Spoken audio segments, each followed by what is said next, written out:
Olá, olá, eu sou Patrícia Lapuente, estamos de volta com mais um programa do Coletivo Tendências, apoiado pela WTAG.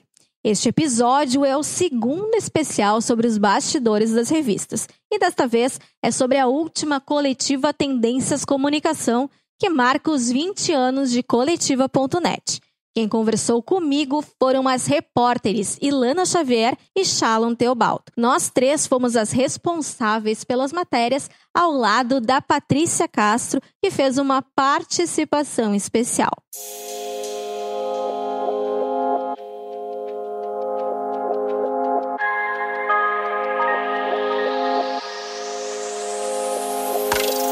Para comemorar o novo ano e a edição especial da Tendências Comunicação, o programa de hoje está muito especial. O time de produção está aqui comigo para a gente conversar sobre todo o processo de criação da revista. E elas fazem parte, da equipe de reportagem ao meu lado e também da minha xará, a Patrícia Castro. Infelizmente, a Paty não pôde estar aqui pessoalmente, mas ela enviou alguns áudios contando sobre esse processo, como é que foi para ela, e a gente vai escutar daqui a pouquinho.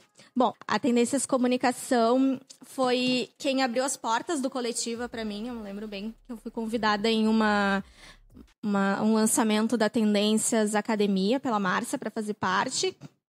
Então, ela me apresentou o mundo do Coletiva, o mundo das revistas do Coletiva. E eu sempre falo para a Tássia e para as gurias que essa, para mim, é a melhor Tendências Comunicação que eu já participei, que os conteúdos estão absolutamente incríveis, assim, sólidos, muito diferentes do que a gente via, com uma percepção, assim, incrível de realmente o que está acontecendo no mercado.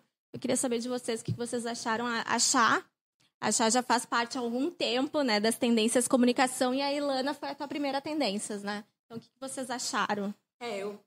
A comunicação, essa já é a sexta que eu escrevi. Na verdade, eu comecei em 2014 a escrever as revistas, então vários títulos, mas a comunicação foi a minha primeira também, foi o meu primeiro título. E sempre tem algo novo, né? Eu sempre aprendo algo novo. Foi muito legal escrever essas matérias, assim, porque eu vejo também o meu crescimento como repórter, né? Como jornalista, do meu texto, da forma de entrevistar, as próprias temáticas. Acho que está bem abrangente essa edição, né? E que aí comemora os 20 anos, bem, bem legal. Na verdade, não é minha primeira Tendências, né? Eu participei da inovação. Não, sim, mas eu disse da Tendências Comunicação. Sim, a comunicação é a primeira. Foi a segunda revista, mas é a primeira comunicação. Cara, eu achei que a inovação tinha sido desafiadora por causa das pautas, porque tinha sido a minha primeira revista. Mas eu vou te dizer que a comunicação, ela foi mais. Até porque, a gente vai falar depois disso, mas as reportagens que eu fiz, eu conversei com feras, assim, que foi excepcional, assim. A construção das minhas duas matérias foi incrível, incrível. Bom, a gente sempre começa aqui, né? Vamos dizer assim, uma redundância. Começamos do início lá da reunião de pauta, né? Sim. Então, eu trouxe aqui pra gente alguns tópicos pra gente se lembrar dessa reunião de pauta. Eu lembro que foi no final de tarde, para encaixar todas as gurias, né? A gente conseguir se encontrar para fazer essa reunião. Tava chovendo pra caramba. Muita gente não conseguiu chegar no horário. E aí, quando chegaram, a gente baixou a cabeça, não parava de falar. Fluiu muito essa reunião de pauta. E eu acho que durou umas 4 horas. E a gente saiu lá do coletivo, sei lá, 11 horas da noite, por aí. Mas foi a primeira reunião de pauta que eu participei que realmente a gente fechou tudo. A gente fechou tema de artigo, a gente fechou já algumas fontes até, a gente já tinha sugestão, a gente fechou todas as matérias. Só ficou pendente a questão do especial de 20 anos, mas aí a gente conseguiu logo pensar em alguma maneira de homenagear o Coletiva nos seus 20 anos na revista. Como eu não pude participar da reunião de pauta, eu lembro que estava trabalhando em outra função no dia, mas é bom ver, assim, isso mostra também o nosso crescimento como equipe, né, de conseguir fazer as pautas andarem. Quando eu mesmo depois, quando eu recebi as minhas pautas, os assuntos, fiquei super feliz. São assuntos que eu gosto, né, de lidar também, sempre visando assim, o lado mais humano da coisa. Então, é bem bacana ver essa nossa evolução, assim, como equipe. Acho que isso que é o legal, né? A gente acaba tendo um entrosamento tão bacana ao longo das revistas que na própria reunião de pauta uma falta, mas a gente já sabe exatamente qual é a matéria que vai ser a cara daquela pessoa. Já sabe onde encaixar tudo. É verdade. Eu não lembro que dia foi, me esqueci agora, minha memória não é tão boa assim, como deveria ser. Mas eu já peço desculpa pro professor que eu devo ter matado a aula dele. Desculpa, prof, mas o resultado tá ótimo. Inclusive, eu vou te dar uma depois. A reunião de pauta sempre... Sim, saímos... Era 10h45. Nossa. Eu me lembro, porque eu pego carona com uma menina e deu tempo de eu pegar carona com ela, porque a gente saiu na hora. É sempre... A gente se acerta muito fácil, né? Apesar de a gente ser... A equipe de coletiva.net, a equipe de revista, a gente é meio confuso, assim, mas a gente se entende de uma maneira que é muito legal, é um quebra-cabeça muito legal, a gente é muito diverso, né? Eu acho que justamente esses perfis diferentes, de nós, das repórteres, da equipe como um todo, é o que faz a gente ter tantas ideias diferentes, pensar em assuntos que realmente estejam aí, sejam tendência, né? Estejam pensando para o futuro. E tendência não só para um perfil de público, a gente consegue, por a Shalom uma coisa mais humana, eu já uma coisa mais querendo discórdia. E aí a gente já se conhece e a gente consegue agradar todo mundo dessa forma. Exato. E eu acho muito bacana, muito legal. E tanto o público como a sua profissão, a sua área de trabalho e até mesmo a sua personalidade, né? Os assuntos que mais agradam. Eu acho realmente que está cada vez fluindo melhor, assim, essas reuniões e essas revistas. E espero agora que em 2020 a gente siga aí com cada vez melhores nessa busca por aprimoramento de texto, de fontes, enfim. Bom, e o que vocês acharam dessa edição como um todo? Pode ir. Maravilha! Estou se olhando aqui. Gente, olha, não sei quem é que já tá com a tendência na mão, mas olhem essa capa, gente. Vamos mostrar pro pessoal assim, que tá nos assistindo. Ó, eu tô aqui já. Vamos. Gente, olha essa capa, entendeu? Já começa que se tu não gostou da capa, tu tá errado. Vamos começar do princípio. Então, se vocês... A capa já tá desse jeito, assim, olha... Taiguara, beijo pra ti, nem te conheço, mas eu já te considero pacas, tá? Se a capa já tá assim, gente, as matérias, eu li tudo. Eu passei o recesso lendo tendências, comunicação, gente, porque tá demais, tá demais. Ai, que bom. Eu acho que a diferença, assim, né, da comunicação para as outras é justamente isso que também destaca o conteúdo, por a gente abranger diversos assuntos, né? Na inovação a gente foca muito nisso, na questão da inovação, da tecnologia, a academia também, na questão dos cursos de comunicação. Mas na tendência de comunicação a gente consegue abranger várias áreas da comunicação, várias profissões, várias temáticas, vários tempos, e isso é muito interessante. Então, e essa, sim, tem uns assuntos que eu nunca tinha ouvido falar, e é isso que eu mais gosto, assim, é que antes de eu escrever, de poder passar para os outros algum conhecimento, eu aprendo, né? Eu aprendo muito. Então, é realmente bem, bem interessante. Além das pessoas serem... Uma coisa que eu notei de diferente, assim, de uma para outra, não sei se é porque eu tô começando, mas eu achei muito interessante. Além das pessoas... na inovação, as pessoas são apaixonadas pelo assunto, pelo que está sendo abordado na reportagem. Na comunicação, as pessoas são apaixonadas pela profissão. Sim. E aí é completamente diferente. Sim. Até porque na comunicação a gente aborda principalmente as áreas de publicidade, de jornalismo e também de marketing. Mas eu concordo contigo, Ilana, concordo contigo também, Shalom, e eu acho que essa questão de sermos tão diversas é o que traz isso, assim, acaba aprendendo com a outra, né? Com a outra repórter, com a outra colega que traz desde a reunião de pauta um assunto que tu nunca ouviu falar e quando tu vê já tá super bombando e tu, opa, vamos nos antenar nisso. Eu acho que é bem assim. Tem uns assuntos que a gente vai se atualizando, outros a gente já conhece, mas vê por uma outra perspectiva. E como repórteres, a gente aprende umas com as outras, além de nos tornarmos né, leitoras, como a Ilana disse. Eu não peguei ainda, confesso, mas já está na minha listinha ali de to-do para 2020, ler toda a Tendências Comunicação de cabo a rabo. Bom, a gente já falou, então, das questões de quantas edições vocês fizeram dessa diferença, né, para as filhotes, como a Márcia diz. E então eu queria ver agora sobre a matéria de abertura, que é da Paty Castro. Ela fala sobre Content Shock. É uma matéria que não abrange nenhum dos blocos, porque é justamente ela não se encaixa, desculpa, no bloco só da publicidade, ou só do marketing, ou só do jornalismo, porque ela abrange todas essas áreas. Então, a gente quer ouvir daí da Paty Castro, direto lá de Floripa, o que é esse Content Shock, o que tu achou de falar sobre isso, e também ouvir também as outras pautas que a Paty produziu. A minha experiência em escrever para a coletiva Tendências da Comunicação neste ano foi super positiva. A revista já vem há muitos anos, né? Eu já venho acompanhando há muitos anos, tanto como leitora, quanto em outra oportunidade também como repórter. E o diferencial da revista, no meu ponto de vista, são as fontes super importantes que a gente consegue contatar, também todo o trabalho que é feito em cima das informações, o que a gente pesquisa, toda a credibilidade que se tem, né? E também eu, assim, sou uma apaixonada pela coletiva Tendências.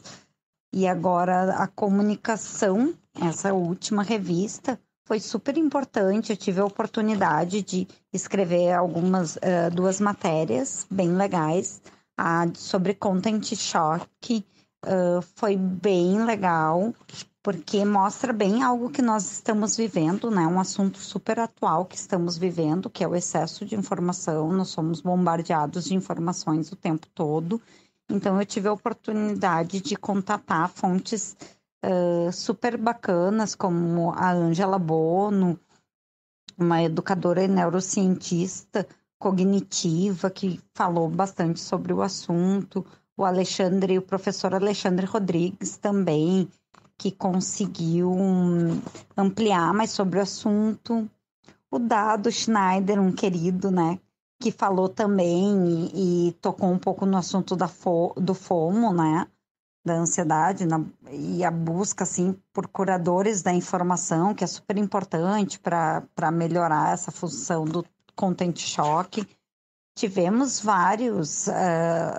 tivemos o Leonardo Mesquita também, gestor de marketing, proprietário da Zayed Marketing e Consultoria, que foi bem importante, esclareceu bastante sobre o assunto e falando sobre o mercado, assim, sobre como isso afeta, né, as redações de jornais.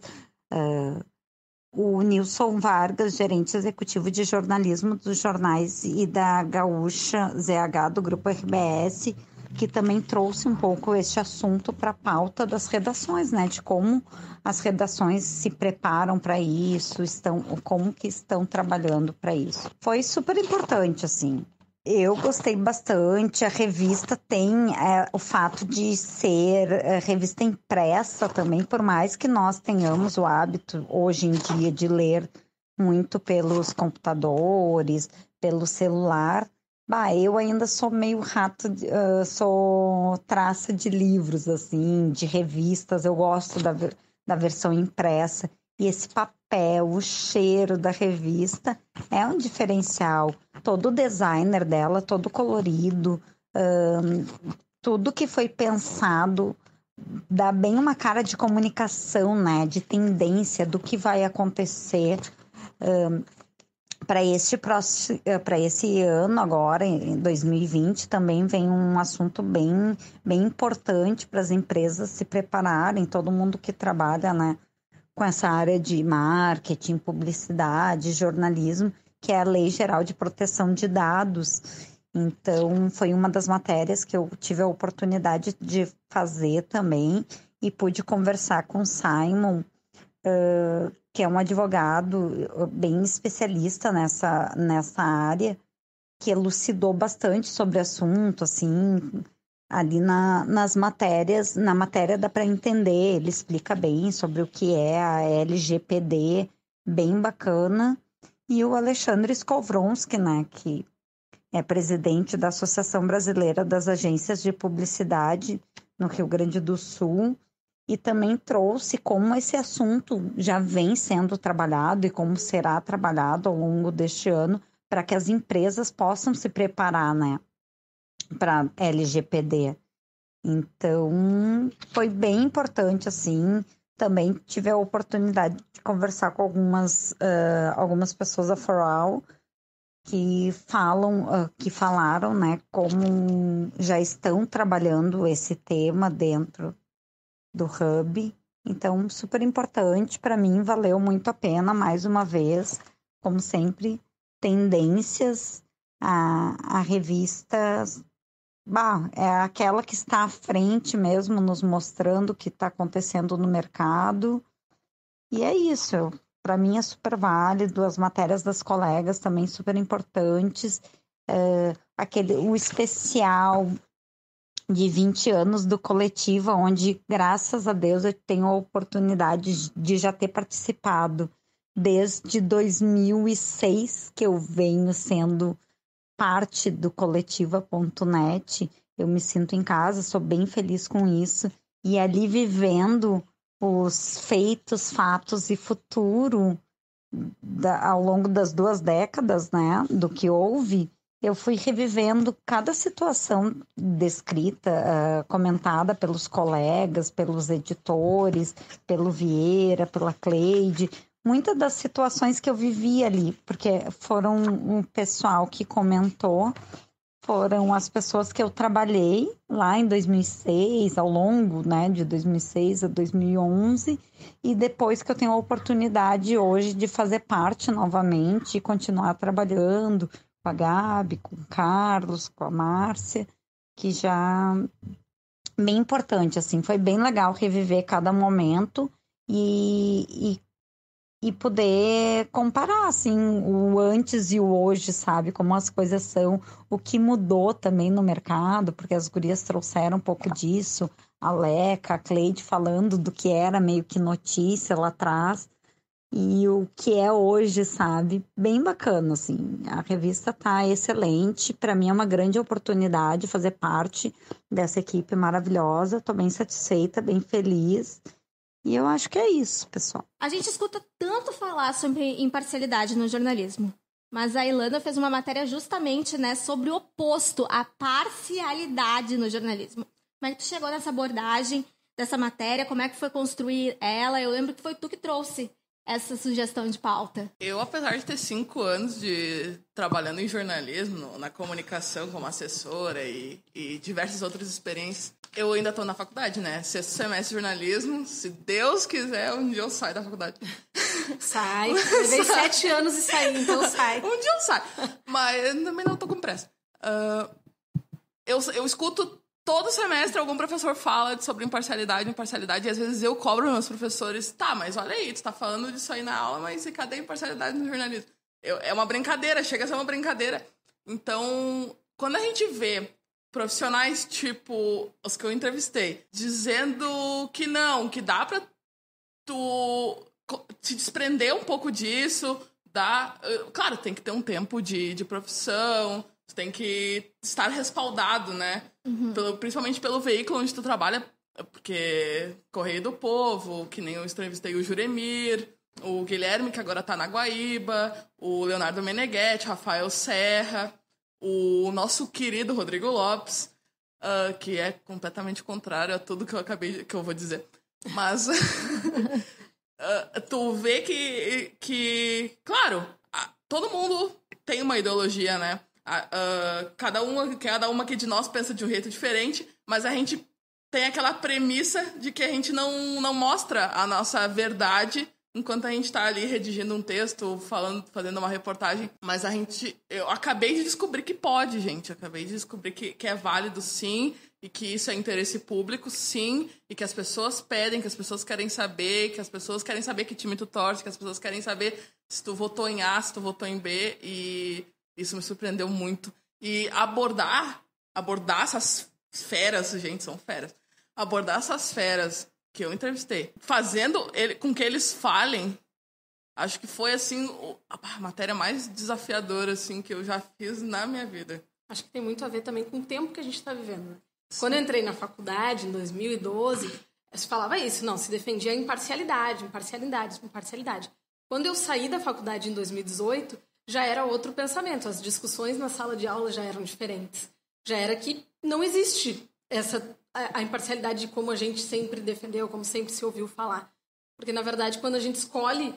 quando eu trabalhava no Diário Gaúcho, quando eu escolhi para um tema ou outro para fazer uma matéria, tu já está sendo parcial, né? Então, e acho também com essa coisa dos influenciadores digitais, as pessoas enxergam os próprios jornalistas dessa forma.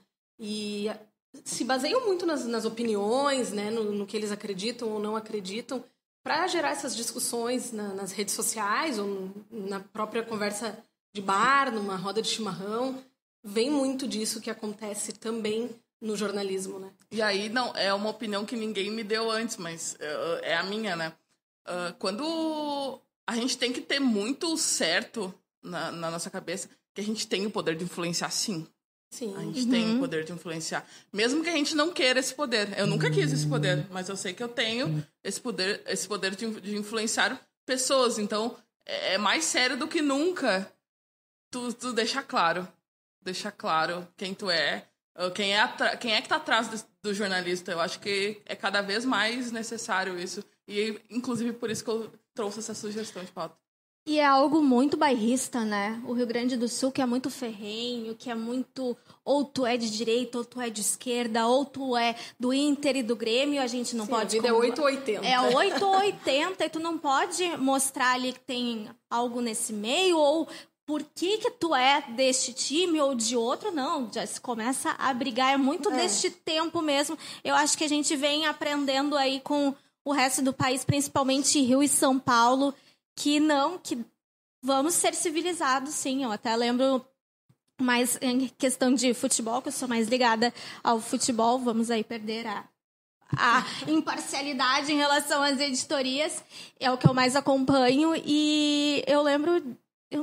que eu fiz um curso sobre comentário esportivo na Famecos e quem estava ministrando o curso disse que, gente, lá no Rio e São Paulo o pessoal vai para a redação com a camiseta do Fluminense, vai para a camiseta do Palmeiras e tá tudo bem. Agora vocês imaginem um jornalista chegar aqui nas redes... Oi? Ali no Coletiva, gente. Ali no Coletiva. A gente não pode o Inter perder, o Grêmio perder, ou ganhar um do outro, misericórdia. Quer ver guerra? É isso aí. Entendeu? Então, a verdade é essa. Mas a gente não tem culpa que seu Farias é colorado, né? Seu Farias! A gente meu não amigo tem secreto, culpa. Coisa linda. E agora a Gabi tá home office, tá com o Baby Augusto também, não tá lá pra defender o Inter e o resto tudo é gremista. Se ferrou, seu Farias.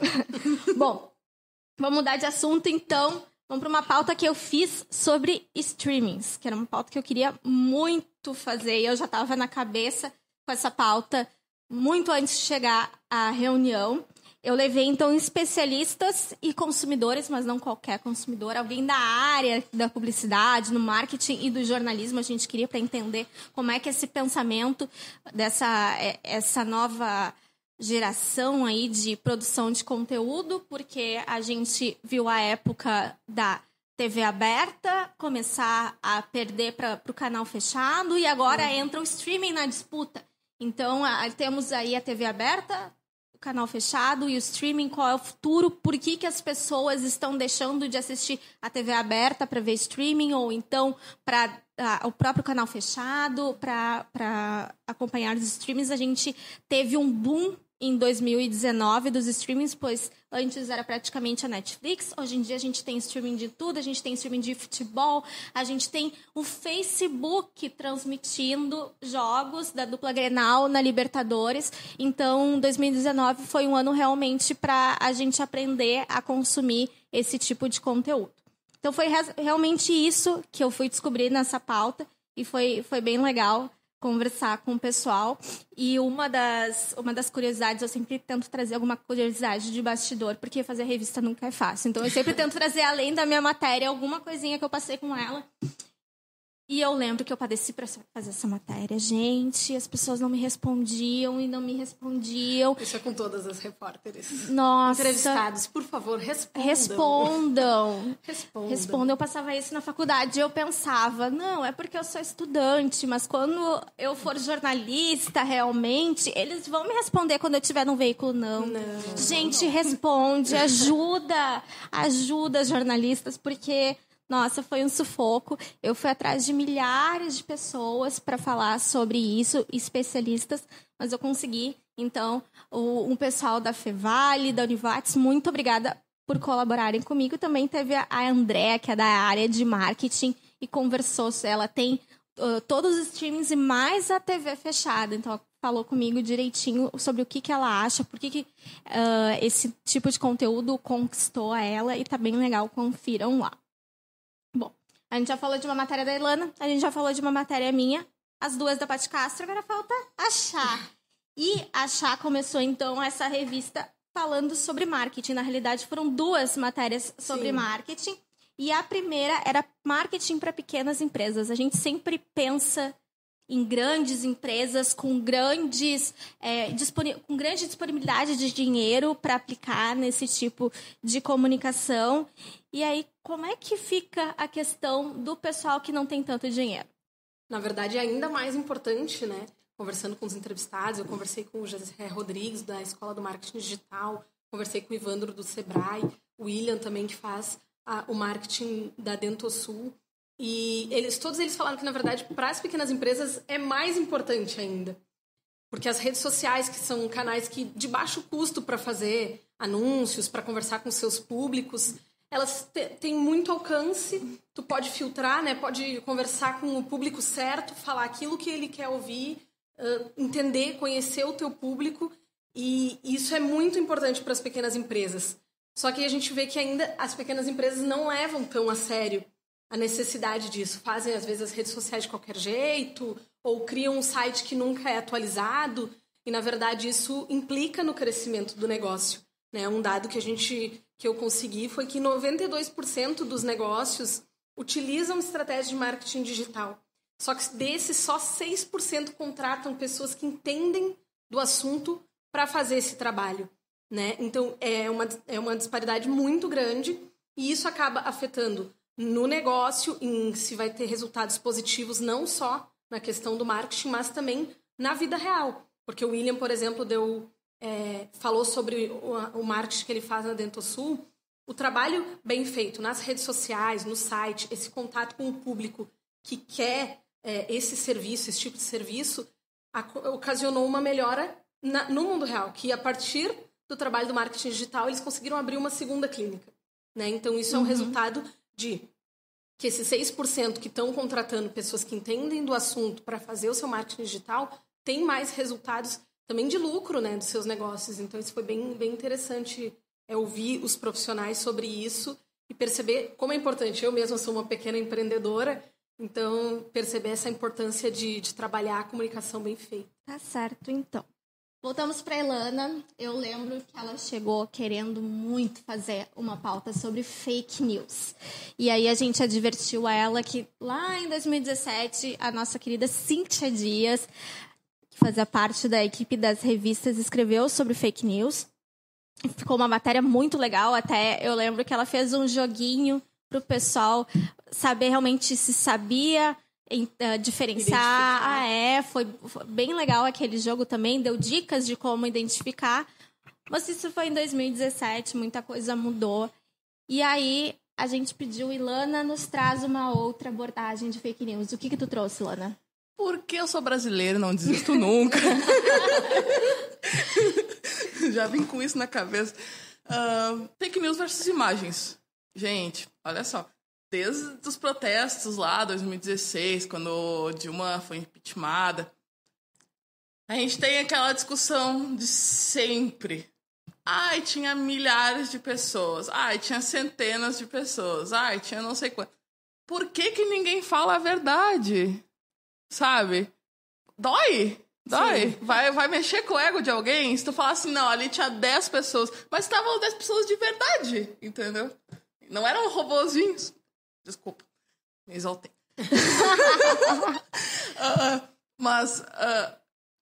Fake news versus imagens, a gente teve... Em 2019 foi o episódio da Amazônia também, que foi uma coisa surreal. As pessoas estavam mais preocupadas em 2019 em em conseguir desmentir as imagens do que apurar o que estava acontecendo de verdade.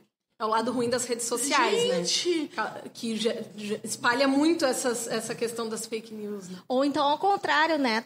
Estavam querendo muito apoiar a causa, mas não estavam percebendo que aquilo ali não era uma imagem dali. É que todo mundo tá cego. É um troço surreal. Primeiro, tem dois lados, né, dessa história, como sempre. Existem os dois lados. Não tô dizendo que nenhum tá certo, que nenhum tá certo mesmo. Tem o lado que... Gente, olha só, que estão queimando a Amazônia, catástrofe e tal, ok. Tá certo. Do outro lado, botando... Não estão queimando, não estão fazendo nada. Só que no meio disso, uma comunicação falha, uma desinformação. Então, era preciso falar disso. Quando eu botei assim, falei fake news, eu lembro que a Márcia Cristófoli, que ela sempre diz que a gente não fala sobre o nome dela e ninguém é obrigado a saber quem ela é. Então, Márcia Cristófoli, coletiva.net. Ela disse assim, como tu falou, mas eu saí uma matéria sobre isso em 2017. E na hora eu falei assim, fake news versus imagens. Por quê? Porque é a Amazônia. Sim. A gente precisa falar disso. E foi uma matéria muito legal também. Conversei com pessoas muito bacanas. Thaís Seibit, Emanuel Denaui, que se formou no IPA, onde eu estudo. Menino muito querido. Quem mais? Falei, não lembro.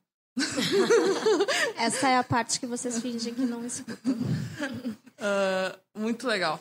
Foi uma matéria muito bacana de fazer e de ver realmente essas percepções, as pessoas, os jornalistas, assim, percebendo e deixando muito claro que a vida tá caótica e que a gente precisa olhar de novo para isso e se preocupar com os fatos.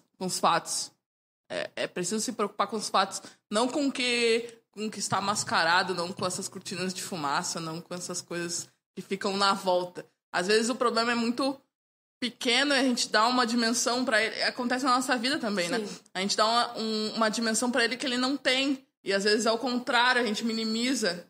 Então é preciso que a gente olhe o fato como ele é, nu e cru, e pare com essa... de se preocupar com o que tá na volta. Hashtag revoltada. Hashtag eu amei fazer essa matéria.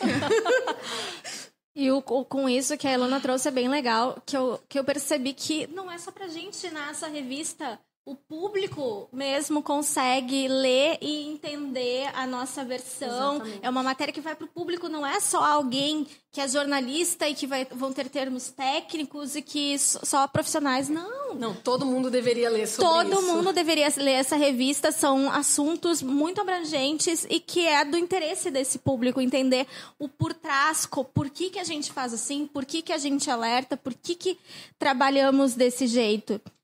Então, caso vocês aí que estejam nos assistindo ou nos escutando não sejam da área, não é por isso que vocês vão deixar de ler essa Tendências Comunicação, que tá bem legal.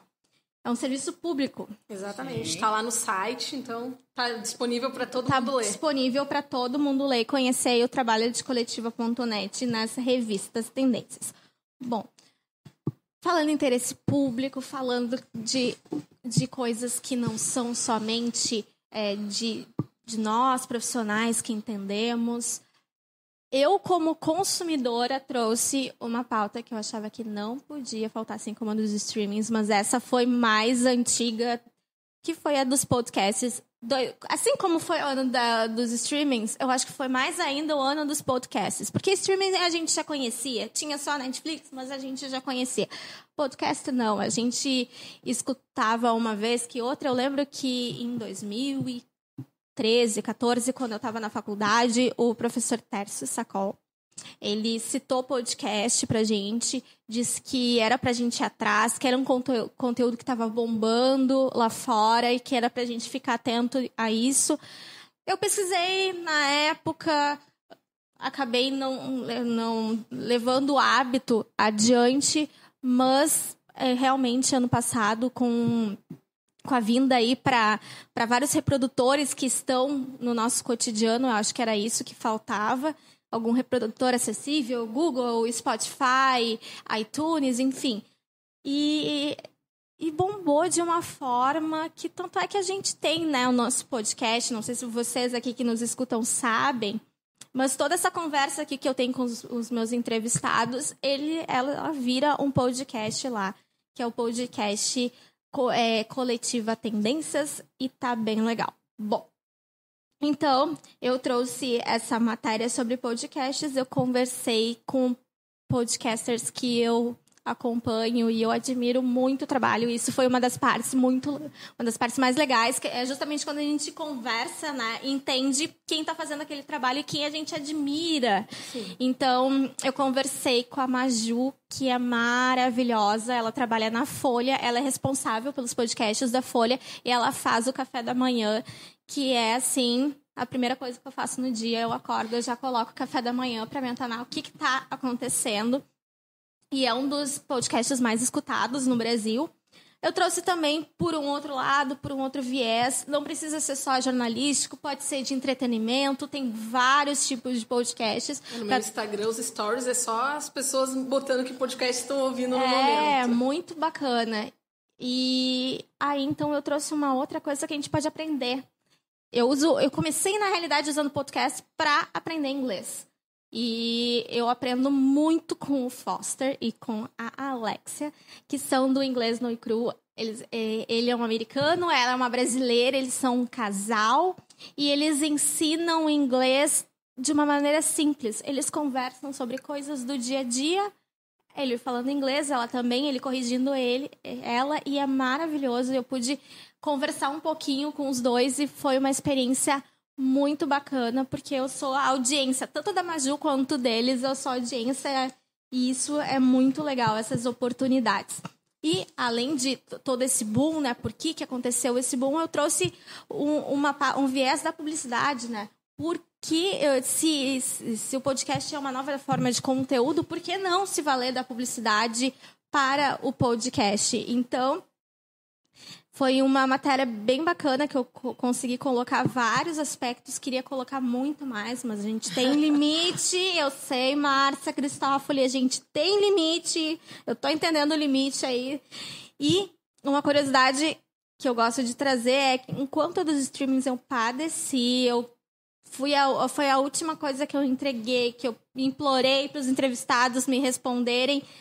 Essa foi muito fácil. As pessoas me responderam tudo, assim, ó, quase um dia depois do que eu questionava. Quando eu vi, não tinha completado nenhuma semana. Da nossa reunião de pauta, eu já estava com todas as respostas. E em menos de uma semana eu já fiz a matéria. Então, sejam esse tipo de entrevistados. Sejam esse tipo de entrevistado, porque daí a gente facilita todo o trabalho da editora, todo o trabalho aí da diagramação. Bom, e assim como eu falei, né, que a Chá fez 2 matérias sobre marketing. Então, a primeira foi marketing para as pequenas empresas e a outra matéria é sobre as controvérsias em relação ao marketing de causa, que muito se fala hoje em dia, né, sobre ter o seu propósito, a sua causa. Sim. O que tu descobriu dessa matéria? Aí já é bem uma matéria do tipo que eu gosto. Ela caiu no meu colo de última hora, mas eu adorei fazer. Eu entrevistei pessoas muito legais e é muito legal perceber quanto esse assunto ainda levanta discussões de que não está bem definido, né? Enquanto as pessoas elas querem comprar, consumir de marcas que defendam alguma causa, que apoiem causas ou que se posicionem contra machismo, racismo, homofobia, né? Discussões que estão sempre em pauta. Ainda acontece que muitas marcas não sabem como utilizar e, como um dos nossos entrevistados falou, se aproveitam para fazer de forma modista. Só fazem uma propaganda dizendo que defendem tal causa, que apoiam tal causa, mas dentro da empresa não acontece dessa forma, dentro da empresa não tem diversidade na contratação de funcionários, dentro da empresa ocorrem, né, casos de discriminação. Então, é muito importante, assim, que os nossos entrevistados trouxeram é que precisa ser uma realidade da marca como empresa, né? Para que isso seja transmitido para o público de forma que o público receba isso bem. Porque até tem dados que 77% dos consumidores esperam que as empresas contribuam mais para causas do que se esperava antigamente. E só em 2018, 82% dos entrevistados de uma pesquisa, o marketing relacionado à causa 2, disseram que são favoráveis a empresas que contribuem para uma causa e 19% dizem ter comprado especificamente por isso, né, que consumiram algo porque aquela marca se posicionou contra algum tipo de discriminação ou que se posicionou a favor de alguma causa. Então, é bem importante, assim, nessa matéria traz bastante isso do equilíbrio, né, de que seja algo verdadeiro. Porque se vai só fazer por fazer, só botar uma propaganda ali, mas dentro da empresa não contrata homossexual, não contrata negro, não contrata mulheres, então não adianta botar isso em propaganda na televisão, no rádio, nas revistas, porque o público vai perceber. E as pessoas, hoje em dia, elas se comunicam muito com as marcas, elas não ficam mais em silêncio, né? Então, isso foi bem legal fazer essa matéria. Bacana. De uma forma ou de outra vai acabar descobrindo, né, que aquilo é uma medida fake. E porque, infelizmente, as pessoas tendem a querer se aproveitar de tudo que acontece. Tá acontecendo isso no mundo da comunicação. Vamos nos valer. Tem uma onda, por exemplo, de memes que muitas marcas utilizam, mas não é qualquer marca que pode colocar ali uma coisa engraçada. Tem que saber exatamente quando e por que se posicionar. Eu acho que é muito importante isso. E a nova geração, a geração nossa baby, olha o olhar dela, a geração da nossa baby, a geração Z, ela vem aí para dar um tapa na cara e mostrar que ela sabe realmente quem é que está fazendo isso, porque tá aplicando no seu dia a dia e tem esse propósito, e quem não tá querendo, a gente tá descobrindo com essa geração também, e é uma geração que tá trazendo muito, né?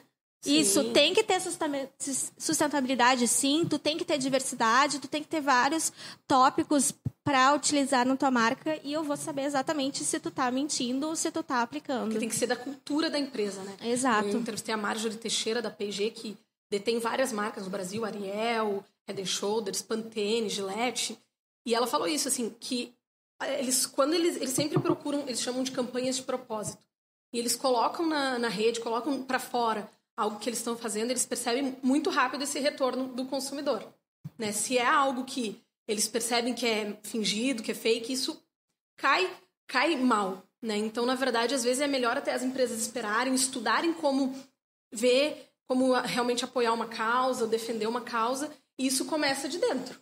Elas precisam começar a ver como é que está a cultura da empresa, como é que está a nossa contratação de funcionários, como é que está o nosso diálogo sobre esses assuntos, sobre sustentabilidade, sobre discriminação, para daí colocar para o público, né?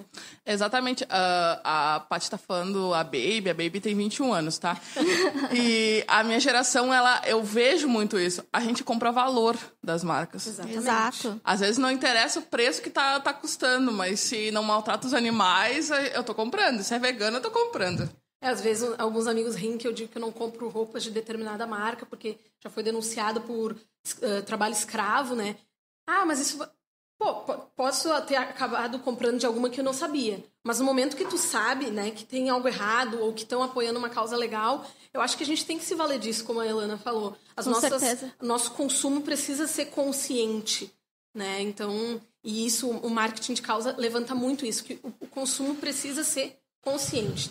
Tanto para um lado, para quem defende, ou para quem repudia, né, coisas erradas. Tá certo, então. Vou falar, então, agora da minha última pauta para essa revista, que é a Além do Merchan. Nessa pauta, eu conversei com o Fernando Puma e a Gia Alvarenga, da Quantis Circo, casal incrível, que sempre colabora com o Coletiva.net. É uma empresa que produz vídeos, principalmente focados no YouTube. E eles trabalham, né, com publicidade nestes vídeos. E eu falei também com quem produz publicidade em forma de conteúdo. Falei com o pessoal da Sanremo e também da Casa Perini. Por que a gente trouxe isso? Eu e a Shalom provavelmente acompanhamos muito TechPix na televisão. A Baby conheceu? Sim, gente. Então a Baby conheceu. Então a Baby conheceu. TechPix, Faustão parar no meio do que tá falando, do que tá ali, soltar do nada, um merchan, né? Falar de um produto do iogurte tal no meio das cacetadas. Isso era a propaganda. Pílulas emagrecedoras. Ô, louco, bicho. Todos os tipos. Isso era a propaganda, né? O marketing dos anos 90, início dos anos 2000 aí, só que a gente já tá em 2020. E o pessoal percebeu que o conteúdo é tudo. Exatamente. Então, eles trouxeram o conteúdo para a publicidade e é isso que eles estão fazendo. É muito legal. O pessoal da publicidade agora está levando informação por meio desse conteúdo sobre eles, mas eles agregam com uma informação de interesse público e fazem aí a sua propaganda, vamos dizer assim, velada, que não deixa de ser uma propaganda assim, mas tem bastante informação. E esses casos que a gente conversou, o pessoal da Sanremo, eles têm um canal do YouTube, que é muito bacana, e eles dão dicas de organização, dicas de cozinha, enfim, tudo por meio dos potes que eles têm. E eles têm uma abrangência incrível, os números são, assim, incríveis, e tudo isso devido ao conteúdo que eles estão levando para esse público-alvo que eles têm. E tem também, né, a Casa Perini é uma das marcas que se consolidou aí no MasterChef, que é um programa com mais audiência dos últimos tempos da TV aberta. Ele tá trazendo aí, dando um up para a TV aberta. E eles se valeram dessa audiência para alavancar, então, a publicidade que eles têm no programa. E não é simplesmente um merchan dizendo, estou usando esta carne aqui da marca tal e só deu. Não. Eles vão lá e eles levam o pessoal que é da marca tal da carne, falam quais são os tipos de corte, por que o corte esse é específico, o que vai bem com o outro corte. Eles levam informação. Acho que o MasterChef deu uma boa sacada e cada vez consolida mais esse tipo de publicidade, e ele já tem diversas marcas. Aí eu fiquei sabendo, não acompanho o MasterChef, mas meu namorado, beijo, Rafa, ele assiste o MasterChef e me conta tudo, até essa pauta. #assista. Essa pauta eu tive que pesquisar com ele, conversar bastante com ele para ele me inteirar sobre o que estava acontecendo. Eles falaram que até não é mais a Casa Perini, é agora a Vinícola Aurora, parece que está ali com eles na parte de vinhos. Então eles estão jogando com as marcas, com essas informações. Tem a Cacau Show, que já está há muito tempo com eles. Então é uma ótima forma aí para o pessoal se antenar e ver que publicidade não é só merchan, é muito além do merchan. Bom, e pra gente finalizar essa primeira parte aqui, vamos falar da última matéria da Chá, que não é sobre marketing, é sobre publicidade. Nos conta qual foi. Dessa vez eu não escrevi nenhuma sobre jornalismo, né? É verdade. Tudo pra mim. Eu tava mais acostumada a ir pro meu lado da coisa, escrever sobre jornalismo, mas foi legal expandir, né, esses horizontes também. E essa matéria da publicidade foi muito, muito legal, que é um outro assunto que eu gosto bastante. Ela está relacionada com marketing de causa, que são os estereótipos na propaganda brasileira. Né? A partir de uma pesquisa, o Data Meets Diversity, que a 6510 fez com o Facebook, eles fizeram um levantamento para justamente mostrar quais são os estereótipos mais usados na publicidade brasileira e como as pessoas se veem. Né? E justamente o título da matéria já é uma pergunta. Você se enxerga na propaganda brasileira? A vida não é um comercial de margarina, a vida não é todo mundo é magro, lindo, maravilhoso. A vida não é isso. Só que é isso que mostra, né? Até como eu começo ali, né? Famílias felizes que se reúnem na mesa para tomar café da manhã também são pessoas negras. E as propagandas sempre são famílias brancas, né? Nem toda turma que se junta para o almoço de domingo tem uma casa com piscina. Às vezes é só um apartamentozinho apertado e tá valendo. Gay não trabalha só como cabeleireiro.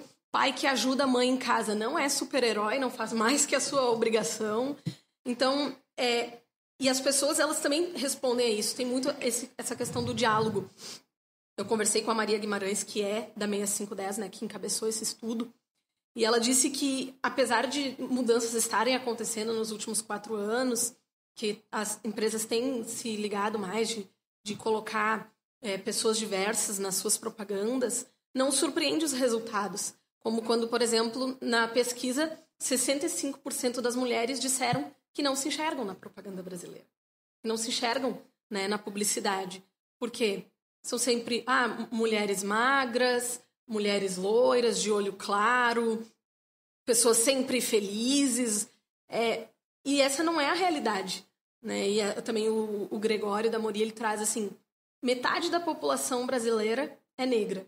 E quando eles vão pedir uma equipe para fazer um comercial, as agências automaticamente mandam todas as pessoas brancas. Como se fosse... Eles têm que pedir, têm que dizer, olha, preciso que mande também pessoas negras, mas deveria ser algo natural. Né? Então, assim, essa pesquisa vale muito a pena não apenas ler a matéria, mas também ler todo esse estudo que foi feito do Data Meets Diversity, porque ele traz, realmente é muito importante como mudar isso. Né? Tem ferramentas ali que as agências de publicidade e os próprios clientes, as marcas, podem aplicar para fazer. E eles trazem 33 dos estereótipos mais usados, né? E eles usam 5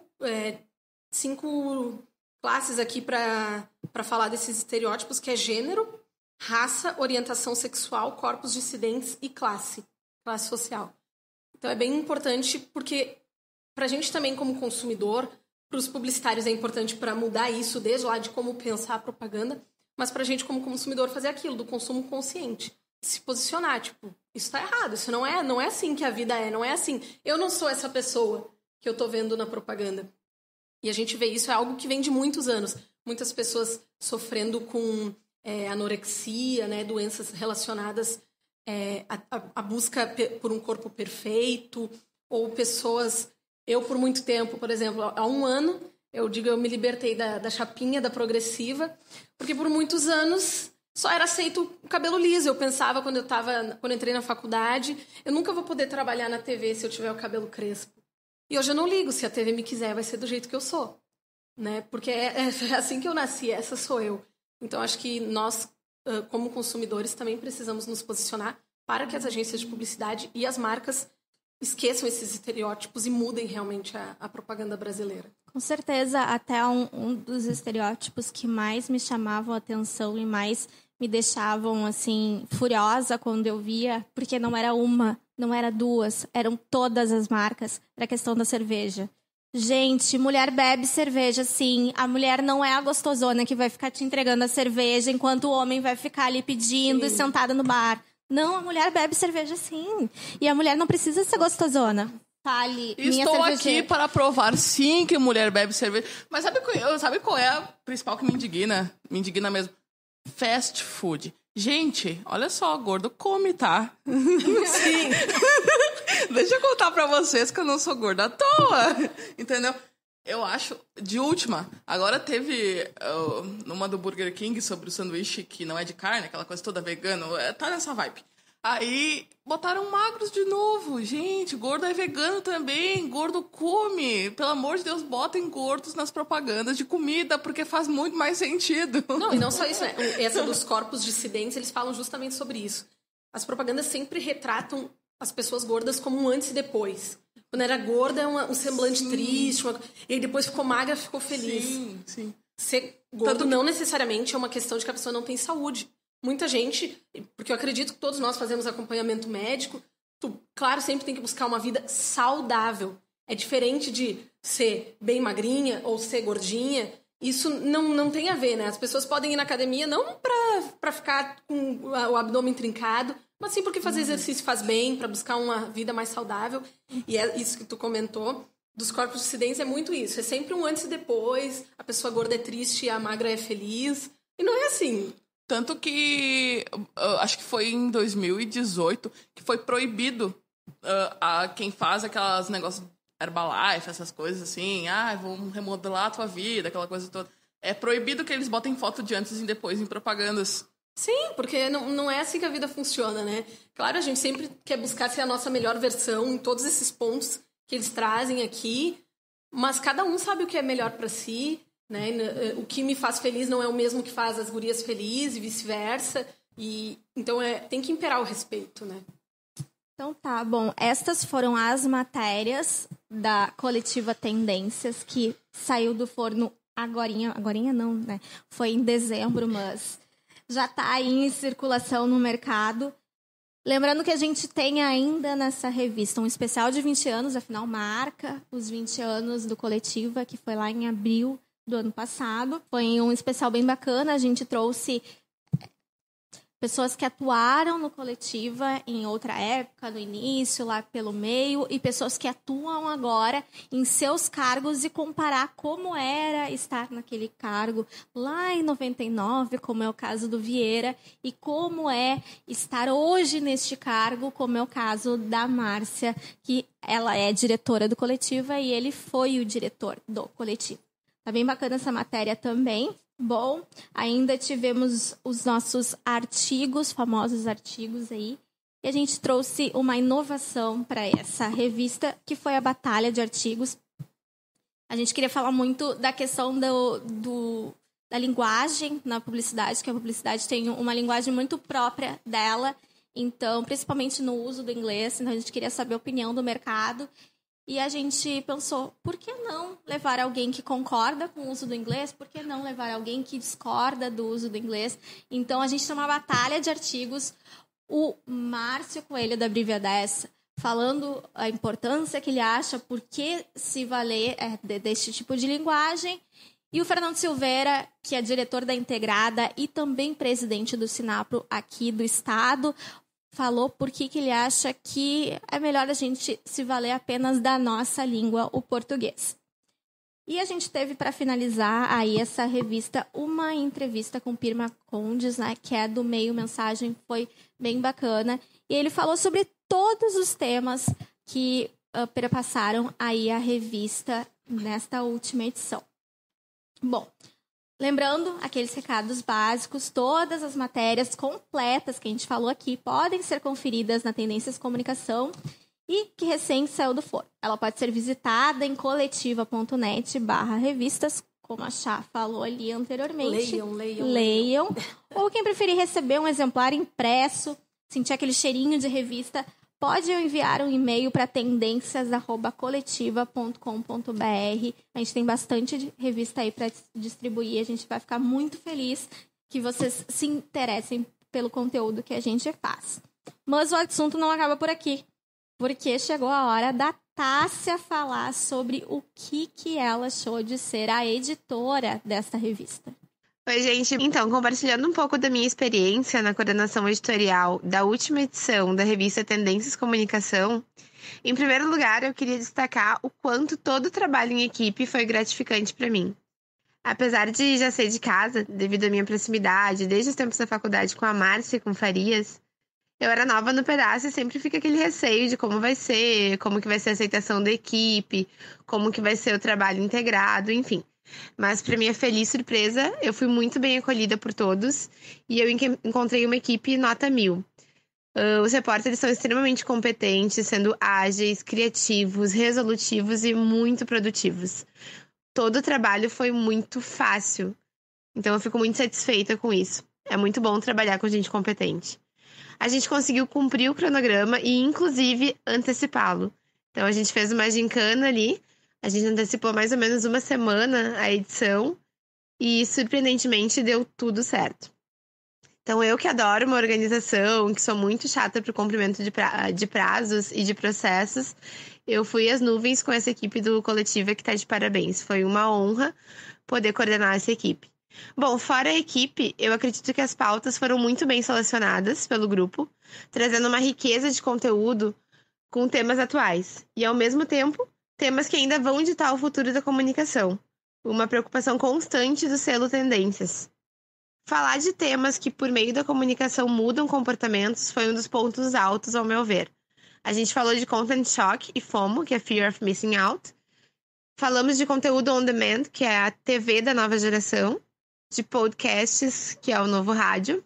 Além de temas que nunca ficam velhos ou esvaziados na nossa área, como imparcialidade jornalística, fake news, tendências de propaganda e publicidade e marketing, e artigos de feras no assunto que complementam essas pautas todas.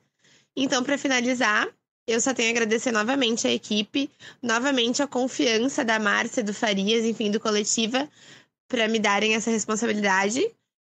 E tenho certeza que essa edição do Comunicação ela vai continuar sendo revisitada ao longo de todo o ano, por serem pautas que têm essa validade por todo esse período.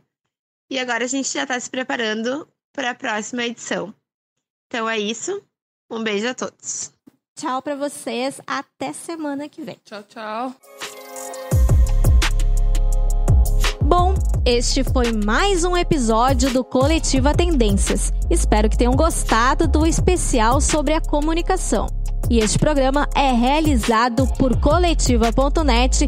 Elogios, críticas e sugestões vocês podem nos mandar pelo e-mail tendências@coletiva.com.br. Além também de nos acessarem nas nossas redes sociais.